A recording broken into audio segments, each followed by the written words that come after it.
Okay. Copy. There you go. Awesome. Well, thank you so much for joining, Julie. My Um, pleasure. it's always a pleasure. You've been so instrumental in my growth these past couple years, and it's truly a pleasure to have you here at MPH Tech Academy. Well, thank you. It's wonderful to be here, Brian. Yeah, wanted to give you the floor and just if you want to give a quick intro about yourself, and then I'll ask you a couple of questions thereafter. Sound good? Sounds wonderful. Awesome. Feel free to take it away. Okay. My my name is Juli Shulem. I am a productivity coach, and I have been a coach for over 2 decades now. I started my career as a business consultant and a professional organizer. So I was a professional organizer before the National Association of Professional Organizers even existed. I was then a Golden Circle member, one of the originals. So I've been doing this for a very long time. My clients primarily were entrepreneurs and solopreneurs. I did a lot of work for medical offices, dental offices, law offices, therapists, a lot of solopreneurs, which was not a term back then. So now we know, but entrepreneurs and solopreneurs are all the same. So I realized after doing the consulting work for a long, long time that I could help more people if I could coach them and reach people further away, because I was working mostly local. And I started going virtual. I was doing this about 18 years ago, so before it became popular. And that allowed me to work with people and help people way far and beyond my local area. And that really kind of exploded things. Amazing, amazing. Nice. Lou, one of our members here, has joined. Lou, this is Julie over here. She was just giving a brief intro about herself and how she got into coaching. Nice to meet you, Julie. Nice to meet Thank you. you, Brian. Of Sorry course. for being a bit late, but I didn't want to miss it. No worries, no worries. Yeah. I was just gonna ask her a couple of questions to follow up really about her background. Then maybe we can open the floor up for some Q&A afterwards. Yeah. Hmm. Cool. Julie, so you went into consulting first for organization, and then you became a coach, right? And I believe you said to further impact, right? Like, so I just wanted to dive deeper on that. What really got you into that coaching aspect? What really got me into it was that I felt that I could help more people if I could go beyond just my little, area, the place that I lived and worked. And what got me into coaching was that I realized I could help people in a more longer lasting way. Whereas before I was a consultant where I was paid to go in and look and find the problem and then solve the problem. But that didn't help people to solve their own problems. Coaching does. So what I do now is I help people to figure out some of the solutions. Now, granted, not all the time will everyone have the answer to the problem. So I might, you kind of point them in the right direction a little bit. But the thing that science shows is that if we come up with a solution on our own, maybe prompted by a coach, guided by a coach, we're going to have a more profound response and solution to the problem, and we'll be able to perhaps replicate that. So what coaches do is we are there to ask powerful questions to help the client find the solution, come up with the answer. And that's what I do. And my specialty is in the area of productivity. So I've always been into productivity. That's kind of the overarching theme of my world is how to make things better, easier, more efficient, more effective in all aspects of our lives. Wow. And have more joy, because by doing those things, you'll have more time to do some of the other things that you might want to embark upon that maybe you didn't have time for in the past. So you get more joy, more happiness, Mhm. more of whatever it is you want in life, Yeah, who doesn't want more time? right? I I love help people that. manufacture it. Yeah, I love that. So you've always been passionate about productivity, and then I think you combine this with life coaching as well. Is that right? Well, productivity and life coaching is kind of a broad term. And so within coaching, yeah, I mean, it all kind of comes down to life coaching in many regards because we're dealing with That's people's true. lives. But my area of dealing with productivity, I'm known as a productivity coach. That's my thing. Now I have a subspecialty in working with non-neurotypical brains. So I help those with ADHD or suspected ADHD. And that allows me to be able to help those that might be stuck in a more profound way. And I help unstick them.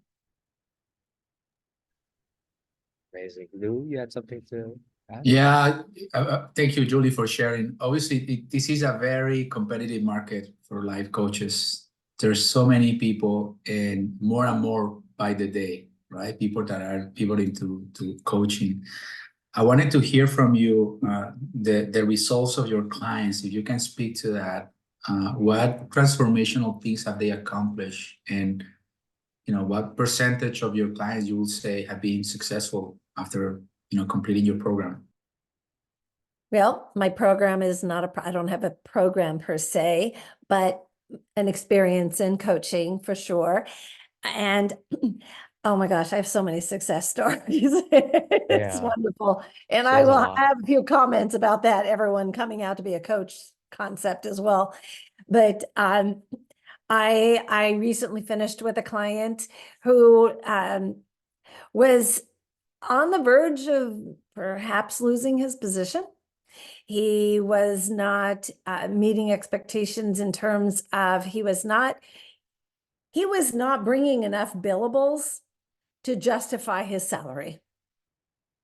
And he was not managing his time well. He was not utilizing his time in the way that it would be beneficial for him and the company he worked for.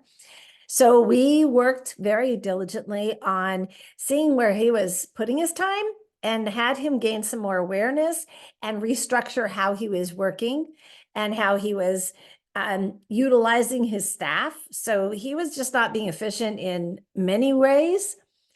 And after, I think it was about 14, 15 sessions, he did a full 180 practically by the time we got to kind of the end of working together. And by the time we finished, he had not only got to keep his job, but profoundly, he also had increased his billables by 400% and was up for managing partner. That's a pretty significant Nice. change in such a short time period. And he was getting more comfortable speaking, and he was out presenting, and he was working with his staff and helping them to benefit and level up. And he was also training them, and he was utilizing them more. And so everything, the whole system just kind of elevated. So that's one. I have another client I worked with who she came to me, zero motivation. She goes, I don't even want to get out of bed in the morning. I have my own company, but I just kind of don't have any drive. And she was just kind of in a negative place. So I helped put some structure in place with her. She was not, she really didn't have any reason to have to do much because she didn't impose any structure on her life. And she wasn't getting excited about stuff. So I got her busy. And once she was busy, she was on fire. And by the time we finished with the coaching engagement, which was 10 weeks at that point, she had landed $100,000 account. She was rocking it. She was having a great time. She was back, on her game and back into running her business the way she wanted. Um, I've had people who have come to me with depression, who are overwhelmed. They don't know what direction to go in. So there are so many things. God, I've been doing this for over 2 decades. I've got lots of stories. I'll stop there though. Thank you for sharing. My Thank you. pleasure. Cool. My Nice. pleasure. Yeah, Yes. I want to also ask you, what was the toughest part on embarking on this entrepreneurial journey? What motivated you to keep going? That's a really great question. Okay, so I've been an entrepreneur since I was in college. This is all I know. And my entire adult life, I have owned a company. And so I put myself through college running a company. I've started 7 companies to date. And this is all I know. This is what I do. So I I never really thought of anything different. Um, it never occurred to me to work for a company or work for someone. Mhm. I originally was pre-med and I was going to have my own clinic. I was going to become a doctor and run my own clinic. So I think my entire mindset was always having my own Be, business. be It your own just, boss, right? I Yeah. didn't know, I didn't think of anything different. Wow. Now that you're talking, ask me about it, I'm talking about it, I realize it You just didn't had occur to it. me to do something else. Wow, that's amazing. And you had 7 businesses too. Mhm. Were they all coaching or how did No, that not come at about? all. Yeah. No, I went How from did, professional organizing. I was a consultant in a direct sales marketing company business. So my own business, but under the umbrella of bigger entity. Um, which is probably why I stayed with running my own business. I'm like, I don't need this.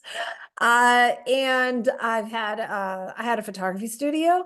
I started at my own what's it uh, nonprofit. So I had a nonprofit business at one point. I'm a writer. I'm an artist. I learned there's a term. everything. It's called a generalist. Is that kind of like a jack of all trades? Yes, and in a good way. In a good way, yeah. So there's a Yeah. saying, right? They say, uh, was it jack of all trades, master of none? But Yes. then the rest of the sentence is oftentimes better than a master of one. That's Ooh. the full saying. It's not just the first Ah, part. Yeah. So there we yeah. go. We're embodying Yes, that. So that's I amazing. am. I Yeah. am. Nice. Out of, the ventures that you've been in, what was, so that was the difficult part of just kind of figuring out like how to navigate through that. But when did it get easy? When did you start like reaping the rewards? Yeah. When did Was it it get easy? easy? Yeah. Or does it never? Um, I'd say when did it get less hard? Yeah. Because Thank you. I don't think it got, I don't know if there's really easy. Um, I did learn an interesting lesson when I was getting my master's degree, which I went back to school at a mature age, as they say.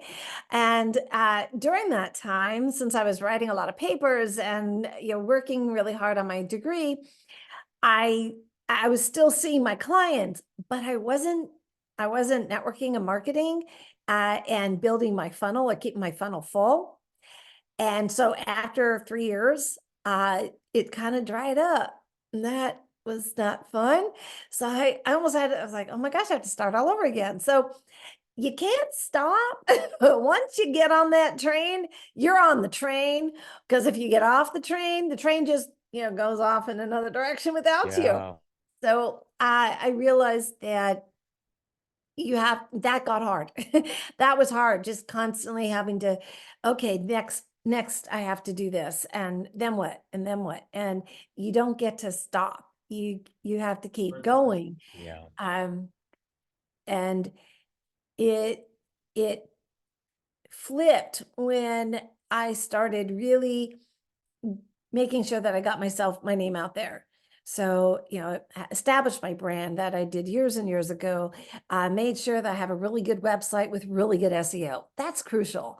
That was kind of a pivotal thing for me when I got my website up. Um, well over a decade ago. And that was one of the first websites I got that was like really like professional, like a company that this is what they Nice. do. I mean, I paid a lot of money and it was like, oh my God, I can't believe I'm doing this. But I did it. And What a feeling. within 2 months, I was booked. The SEO was that good. Wow. And I was getting international reach, not just local, not just state, not even national, but international. And they said, yeah, we can't guarantee any of that. I said, well, but I want it. And they said, well, we can't promise that. I said, well, just do the best you can. And they did it. And I'm still with them because they'll update my site and they keep the SEO going. And I still have people calling me from all over the world. Yeah. You were one of the few coaches that I had a choice from that had a actual website with testimonials, blogs, and some videos here and there. So that's one of the reasons why I chose you, and it gave me a feel for who you are. So having just at least one video, I think is super huge on a Yeah. website. Yes. Huge. And I was well aware of what I needed to do. And I am not shy to hire videographers Yeah. and get new sizzle reels out. I think I'm due for a new one. I'm ready for another one. I haven't done one in a while. I kind of get Yeah, itchy. It's like, oh, I need to do another sizzle reel. So, absolutely. keeping things fresh because that also keeps your SEO going, keeps the web Mm, crawlers, yeah, finding you. And that's what you want to be. got it. You want to be visible. Got it. But I Visible. asked, did you have a mentor or a coach throughout this whole entire thing? I Or wish. wow. No, I was my own coach at the time, which I didn't know too many people trying to do what I was doing. I kind of did it by the seat of my pants. And um, I just saw other people doing things that well, I can do that. I want to do that. So I would model my plans, if you will, after those that were doing what I saw I wanted to do that were successful at it. So mentors, maybe just those that just seemed that were already doing it. And I read books, went to seminars, went to conferences. I absorbed a lot of information and looked at those that were successful. Love that.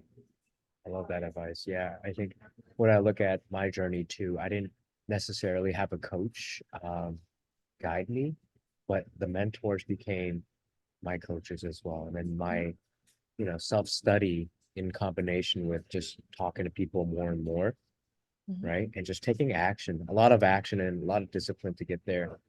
And right, like you need to do X, Y, and Z to get to this level.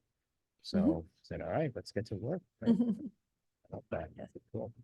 Um, on your entrepreneurial journey, what were some potential pitfalls that you can, share with us that you feel comfortable, and maybe some best practices and tips as well? Mhm. Well, one thing that you have to kind of always be mindful of is don't compare yourself to others. That's You can huge. get stuck in that rut really easily. Yeah. It's like, oh, they're doing so much, and oh, why am I not there? Or oh, they had this great success, and what happened here? What can I do? And they're better than me. They make more money than me. And you know what? 9 times out of 10, none of that stuff is true. And you don't really know what their journey is and what they're really doing, or what successes they may have had. So you have to be mindful of the fact that you're on your own path, you're on your own journey, and that can be whatever it is you desire it to be. And it doesn't have any bearing, or other people's situations or processes or journeys don't have a bearing on yours. Your life is different from theirs. Your needs are different from theirs. And I get pitched a lot on various sites. I will leave the names out. And for, oh, we want to 10X you, we want to market you, we want to, we can blow your business up. We can, do you want to have work-life balance? Do you want this? Do you want this? It's like, yeah, I already got all that. I'm there. What is it you think you want to bring to my life that I don't already have? I've achieved that which I had already sought. And now I want to do more of the same. And now I'm looking, ooh, what's next? So, it's constantly growing and pivoting. You need to know when to pivot. You need to know when to change your game plan. And I know that always having the next thing, my goals are set before me. So I know kind of where I want to drive the train. And Right. that keeps me on track. And I have benchmark check-ins. I'm always checking my goals, say, okay, 2 months have gone by. Where am I? And how am I getting to that? Am I getting to that next place? If I hit that benchmark? And then if not, okay, well, what do I need to do differently? Maybe the goal changes, life goes on. You're like, I thought I wanted that, but yeah, no, I want this instead. Wow. I have a question on that, Julie. So Yeah. how do you manage when life throws you a curveball? You had your plans, right? And all of a sudden, you have a significant major rug pull. You're forced to change. You're trying to get back on track. Mhm. And it's taking longer than you expected. Yeah, so everyone goes through that. I am not immune to that one either, though I have had the curveballs, and I've had to restart a couple of times. And it really came down to, sometimes you get to a point where I give up. I can't do this anymore. All these things that just happened at me, and I'm just going to give up. And then you get, well, I get to the point where I would say, okay, well, what else am I going to do then? I was on this trajectory. This happened. All right, what steps do I need to take to get back on that trajectory? Or is there another path that might be better? Was this some kind of a sign saying, maybe not a good idea to go this way. Maybe you need to change directions. That I would analyze it. I look at it and say, okay, what do I need to do here?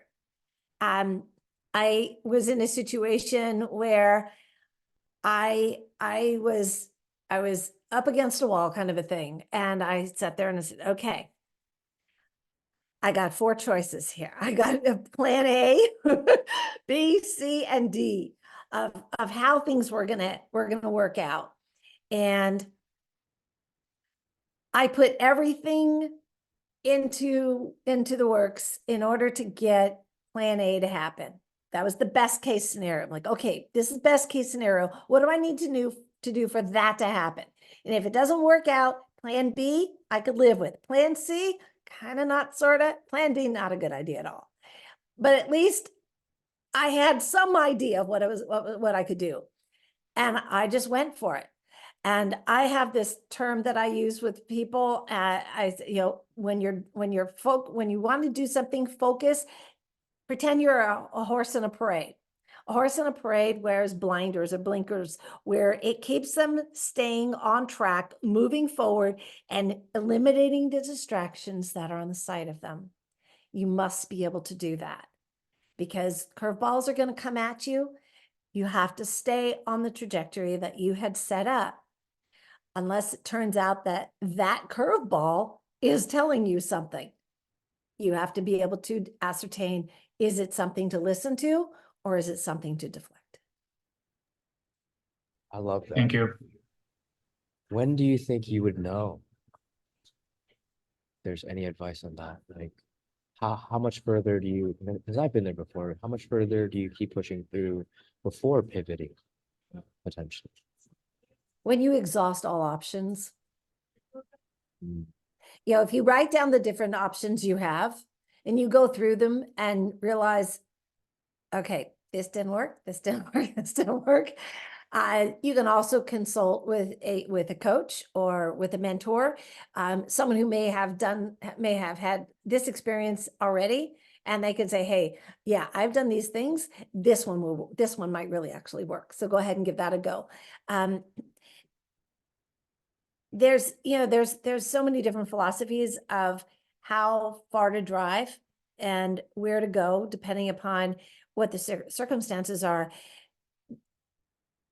Sometimes changing channels, pivoting is the right choice. Other times pushing through and seeing if there's another option, if there's a way of that succeeding. And we all hear the stories of someone who just persevered and despite all obstacles, succeeded. You don't know if you're going to be that person. You don't know if your situation is going to go that direction. And it's kind of your own ability to stay with it. And if you're going to be able to stay with it and eat, are you going to have somewhere to eat and sleep?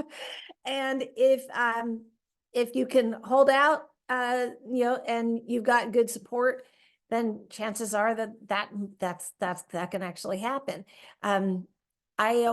I stay away from people who are naysayers. I stay away from those that say, oh, that's not a good idea. You're not going to be able to do that. Whenever someone said, oh, that's not really possible, I'm like, oh, watch me. I will make it possible. I love that, yeah. And I've done that so many times that I don't, just because someone else says it can't be done, I'll give it a try. I'll give it a try. Let me see. And if I feel no, then I can change course. It's my choice. Yeah, absolutely. So we talked about what motivated you to become a coach, to make impact. And it seems like you're passionate about productivity, life coaching for a while, ever since you were young, I think. That's why you got into it, right? I'm curious, what gave you the hustle, right? So motivation, passion, and hustle. Who or what gave you this hustle? Because you're just always going. I wish I could bottle it and sell it. I'd buy it. There's another company. I think I live by the motto, no regrets. I don't want to ever get to the end of my life and say, gosh, I wish I had done this. I wish I had spent time doing that. And I periodically kind of go to that place in my head, like, okay, and this kind of sounds morbid, but it's really a good thing, a good exercise. Like, okay, if I were on my deathbed, what would I regret not having done? And then I add that to my goal list. That's kind of how I do it. So I love starting companies. It turns out that's like a game for me. Like, oh, let's start another one. And I did that for many years. Every year it's like, let's start another company. Let's start another company. And it's fun. I love the challenge. And I just enjoy helping people and finding solutions and systems that help people move forward and bringing them more happiness. So pretty much everything I've done and created is to make life easier for others. So that's kind of what, if you were to boil down everything I do, that's what it comes down to. And that drives me because I love seeing people use a technique or a system that I created and have this amazing aha moment or success, happiness, whatever it is, because they did something that I thought of, that I created, and it worked for them. It's like the best feeling. That's what gets me up in the morning. Let me tell you, it's like, yay, I get to go and do this today. My coaching days are like this coaching day. So I have a lot of energy on a coaching day because I get to do this all day. I get to see people that say, oh, Julie, oh my gosh, this happened. And I'm so excited. And so I get all excited. it's Absolutely. kind of this, this energy exchange that just never stops. I love that. Where should someone go if they want to be a coach? What are the steps potentially and any resources you could share? Yes, Mhm. absolutely. So I'm currently the vice president for the International Coaching Federation for the state of Georgia. So I am very well tapped into the coaching, the credentials and the coaching world. And there's the International Coaching Federation. They are the leading body globally of coaches. And this is the first place you want to go to if you have any intention of becoming a coach. You can't really, to Lou's comment earlier about, there's coaches, 100,000s of coaches coming up all the time. Just because someone decides, oh, I helped somebody yesterday, I want to be a coach. That's not the way it works. It is a profession that does have certification. There is training required. There are steps you need to take to become a real licensed certified, if you will, coach. And ICF is the place to do that. You can go to their website, and from there they have all of the steps in order to become certified. The first thing is get a good training program. It has to be accredited by ICF, and they have a list of all the training programs that are accredited. And that means that there's enough training hours, there's coaching training hours, you get to be a mentor coach, you get coached, and you get through the whole process. There are exams, there are hours. You have to do your hours, just like a therapist has to do their several thousand of hours in order to get their license. Well, as a coach, you have to do the same. We do have those similar hoops to jump through. And there's also the code of ethics. Our code of ethics is almost identical for a psychologist, and I have a master's in psychology, so I actually have same code of ethics for both aspects, for both professions. And there are rules, if you will, to abide by, and you have to know what you're doing. You can't just call yourself a coach. You can call yourself a consultant. Interestingly, there is no real credentialing for that. It's your experience and reputation that gets you further. And I did that already. So becoming a coach takes some time, and it does take effort. But most companies, most people who are hiring coaches, they're getting savvy to the point where they'll say, "Are you credentialed? What's your level?" And there are 3 levels in the International Coaching Federation. There's ACC, which is the first level, PCC, and then MCC. And you want to be there if you plan on actually, being a real professional coach. Awesome. Cool. Well, I have a question. How good of an opportunity it is to become a coach? Because many people might have an expectation, oh, I can live off from being a coach and all that. In your experience, how easy is that? And is that part of the reason by which you have other companies to be able to make ends meet? Well, first of all, anytime you start a business, and as you know, I've started many, and I've helped a lot of people, a lot of companies launch, and a lot of people start a business. And you have to expect it to take 3 to 5 years before you're going to actually be able to support yourself off of anything, period. I tell people who are wanting to quit their day job, if you will, make sure you have at least a year's worth of savings in living expenses in the bank, ready and available, that is not going to deplete you before you quit your day job, because it will take a long time to really make a living.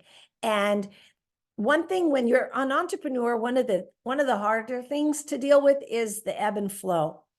So what I also caution people on is, when you are working in whatever it is you're doing as an entrepreneur, solopreneur, you need to live on your lowest income month.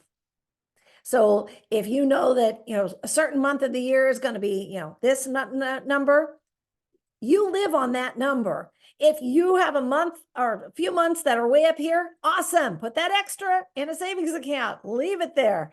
But you live off of this. That's where you have to stay. And then when that gets higher, then you can live a little more big, bigger, if you will. But you need to be very careful not to assume you're going to instantly, be making, six-figure income right off the bat, because the odds are against you. Let's put it that way. It's a very, very small percentage. I actually just learned recently that the average income for a coach is $65,000 a year. Now, depending upon where you live, that might be great. Others, not going to make it. There's a very few small percentage of us that are making six figures or more. Julie, nice to see you again. Nice to see Quick you question for you. Sure. How would you suggest keeping like motivation, like essentially pursuing like getting your coaching certification, but also working a full-time job and like conflicting like deadlines and priorities? Well, I know for me, I was doing that. I did that very thing. And I'm just really, really driven, and I have deadlines. I put deadlines on myself. It's like, if I want something bad enough, I will sacrifice a lot for it. And I just keep telling myself, this is not forever. This is just for now. Right now, I'm not going to sleep a lot. No, but like when I was getting my coaching certification, when I was getting my training, okay, I found a wonderful program that was all teleclasses. I didn't want to have to drive anywhere or fly anywhere to go to a weekend, event or anything. I wanted to get this all done without having to leave my office, my home. I had my consulting work. I also had some commissions. I'm also an artist. And so I had a lot of things going on. And so I went through this coaching program because it was flexible. What I mean is I could take the classes in whatever order I wanted. They had like level 1 through 5. And then they had, I don't know how many modules, 24 or something within each of these things. They were all live, but it was international. This was very good because classes were 24 hours a day and people were from all over the world. Well, I figured out that if I scheduled it really, really well, and I did, that's my superpower, I could get in 8 or 9 classes a day. Now, I took an 18-month program and succeeded in completing it in 4 months. And the reason I did that is because I wanted to sit for my PCC exam because I already had the hours. You keep a good log, by the way. I kept excellent records. And I wanted to be able to get my PCC before the end of that year so I could start utilizing that certification immediately to increase my business, because I knew that was a pivotal part of my being able to become more successful. And by the way, it was. So I pushed myself to finish that class, those courses, I should say, that training in the 4 months. You had to register for your oral exams 2 months in advance. So I'm like, okay, well, see, if I'm going to do that in November, then I need to be finished by September. That means I started, I sat and calculated it out. I was very, very strategic about it. And I'm one of those people that once I set my mind to something, there's very little that's going to stop me. I just plow ahead. But I've done my homework. I know that I want it and it's worthwhile. So I don't waste my time. But that's how I did it. Thank you. You're welcome. Did that answer your question? Yes, I was like kind of curious to know, like, even if you do have like, if you are passionate about something and you want to set deadlines between things, it's kind of like, even with some things that coming up, like, and you still want to live the life too, like, life is short. just making sure how do you like essentially make it all work. But I think from what you're saying, it's just really setting deadlines and priorities to making sure that you're getting things done. And if you're really passionate about it, that shouldn't be an issue in the first place. There will be sacrifices. Yeah. I sacrificed a social life at the time. That was my choice. I was taking teleclasses at 3, 4, 5 in the morning, in that order sometimes. I'm like, okay, I'm going to sleep at 8. And I'm going to be up for that 3 o'clock class. And I did it from bed because that was, I couldn't even like, I couldn't get out of bed. I'm like, no, I'm just gonna stay here. And I did it. And I got the classes done and I knocked it out of the park. I was able to stay focused and engaged, and it was something I was learning that was new and interesting, and that was exciting. But you know, there were other things I had to give up for those few months. It was just a few months for what I got. That was not a problem. That's not a problem. You do end up having to sacrifice once in a while, but if the end result is worth it, you deal with it. You know, not everything is going to be all, you know, bed of roses every single day. No, you got to suck it up once in a while and do what needs to be done to achieve the goal you want. If it's a goal you really, really want, it's worth it, you'll find the way to sacrifice and figure it out. And again, as I say, it's not forever. It's just for now. I love that. That is Been my mantra amazing. for years. I Yeah, appreciate that, it, Julie. yeah, Very seriously, Julie. This was super inspiring. insightful. you. Hey, Brittany, Hey. nice to see Sorry you. for Was joining wondering if so you have any questions for Julie over here. Julie, I did notice in your LinkedIn profile that you have a focus on transforming people from being disorganized and overwhelmed to being more productive people. And, you know, lately I've been feeling a lot of overwhelm in the sense of dealing with conflicting priorities and conflicting just deadlines with my job and also wanting to find a new job for myself. Mhm. And so what would you say are what would be your advice for someone who's trying to just kind of find time to dedicate to finding that new job and to just, you know, organize in that aspect? That's a really big question.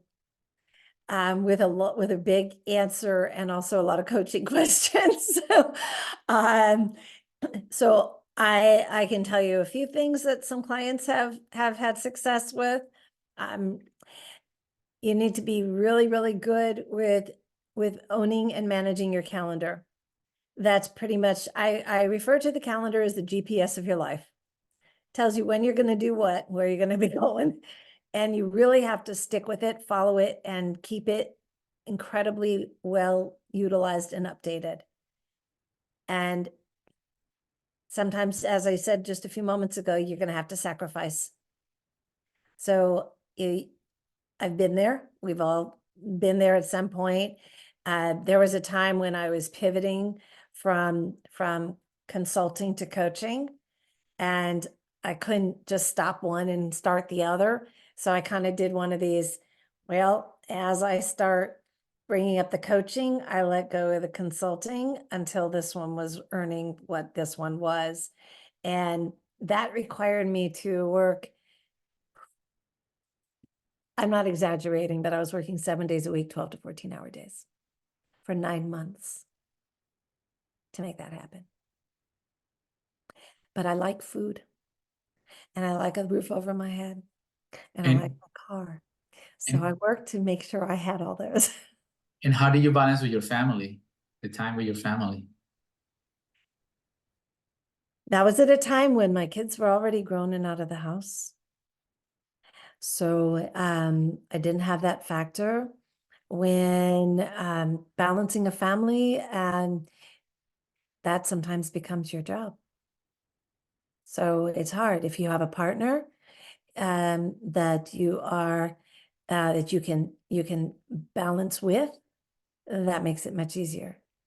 And sometimes you have to take turns with that partner. I work with couples often and families on how to toggle all of this, because that does add another component, because a family is really almost like another company. It's like another job, and it really is, and it takes a lot of time, and it requires so much of your love and time and devotion.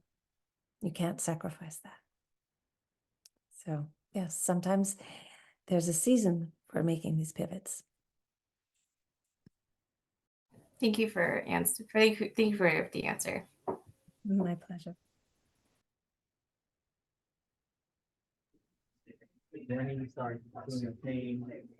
Any other questions top of mind for anyone else? We're good. Well, I guess that's it. Julie, where can we find you? Any helpful links that you can reshare potentially for all our new guests over here? Yes. Where can you not find me is the question. Just kidding. If I'm doing That's part of me. In the chat, I put in all the ways you can contact me. So my website is probably the easiest. It's Coach Juli, and Julia spelled JULI.com. In there are links to my socials as well as my contact information and a calendar link if you would, are interested in talking about my coaching you. So my email address is balance@coachjuli.com. And you can also find me on LinkedIn, Instagram. I don't post on Instagram very much, I'll be really honest with you, but LinkedIn, I'm there. And yeah, you can't not find me. I'm the only Juli Shulem in the world online. Can you redrop the potential links? I You don't see bet. in the chat for me since I've just rejoined. So if you can Yes, reshare that, that'd be great. So there everyone we can go. have that. Perfect. There we go. Awesome. Awesome. Definitely connected with you on LinkedIn, and awesome site. Cool.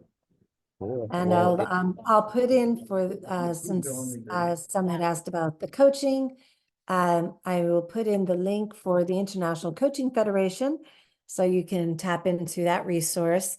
Very, very helpful, very amazing organization, and the people there are wonderful. awesome. All right. Well, Thank you, Julie. thank My you pleasure. so much, Thank you, Julie. Rebecca. And thank you, Lou, for being Thank you, here. Julie. Wonderful. It's great. Thank you, Pleasure. Julie. Thanks everyone for attending. Thank you, everyone. Yeah. Bye-bye. Go find me Bye. on Take YouTube care. too. Bye. Bye. Bye.